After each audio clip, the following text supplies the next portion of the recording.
Analisis geografis dan demografis benua Afrika. Benua Afrika awalnya dikenal dengan nama Afrika, sebutan bagi wilayah koloni bangsa Kartago di Tunisia sekitar abad ke-8 sebelum Masehi. Setelah jatuh ke tangan Romawi, nama ini meluas menjadi seluruh benua.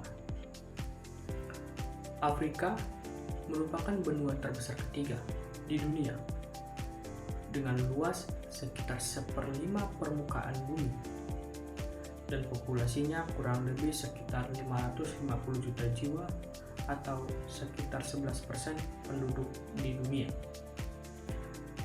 Benua ini kaya sumber daya alam seperti emas, berlian, tembaga, uranium, dan berbagai hasil pertanian seperti kopi, teh, kapas, coklat, karet, dan lain-lainnya.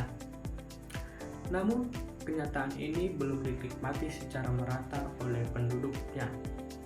Tingkat kemiskinan dan buta huruf masih tinggi dengan berbagai penyakit tropis seperti malaria, Ebola, dan demam kuning menjadi masalah utama di benua ini.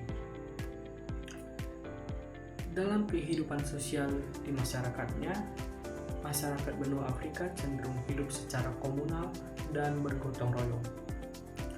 Sebagian besar adalah petani subsisten dan kepemimpinan tradisionalnya biasanya kolektif melalui kepala suku atau bisa juga disebut dewan desa. Masyarakatnya dikenal tidak otoriter dan mengutamakan musyawarah. Secara etnis, Afrika terdiri dari berbagai ras seperti Negroid, Bushmanoid, Pygmoid, Mongoloid, dan Caucasoid. Hasil perpaduan berbagai suku dan migrasi yang panjang ini memunculkan keberagaman. Keberagaman ini juga tercermin dalam bahasa, di mana menurut J.H. Greenberg terdapat beberapa rumpun bahasa besar seperti Niger, Kongo, Afro-Asiatik, Khoisan, dan Indo-Jerman. Secara geografis, Afrika sering disalahpahami sebagai benua gelap atau The Dark Continent. Sebutan ini berasal dari ketidaktahuan bangsa Eropa atau bangsa Barat yang menganggap Afrika penuh hutan lebat dan binatang buas. Padahal sebenarnya sebagian besar wilayahnya berupa sabana dan padang pasir. Secara historis dan kultural, bangsa Barat pernah menilai Afrika itu tidak memiliki peradaban karena ketiadaan tulisan dan peninggalan monumental maksud saya. Namun, fakta menunjukkan bahwa sebagian besar masyarakat Afrika seperti di Afrika Barat dan Timur telah mengenal tulisan Arab dan menghasilkan karya-karya sejarah penting seperti Tariq al-Fetasi dan Tariq as-Sudan.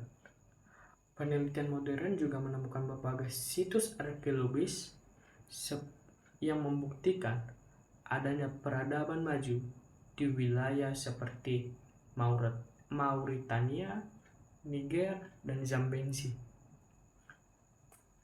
Perkembangan peradaban di Afrika sangat dipengaruhi kondisi lingkungan yang keras dan lahan pertanian yang sangat-sangat terbatas. Sistem pertanian berpindah atau slash and burn dengan alat sederhana menyebabkan produktivitasnya rendah.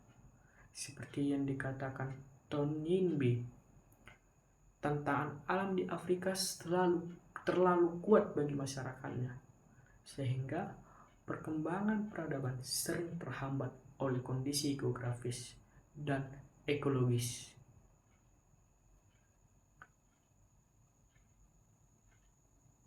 Kesimpulannya,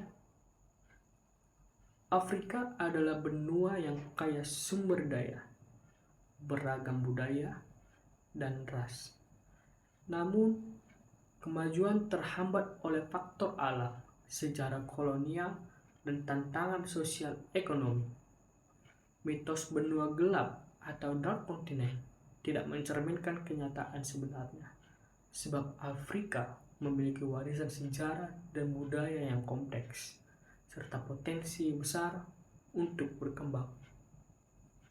Sekian video dari saya, Wilber Siahaan. Terima kasih.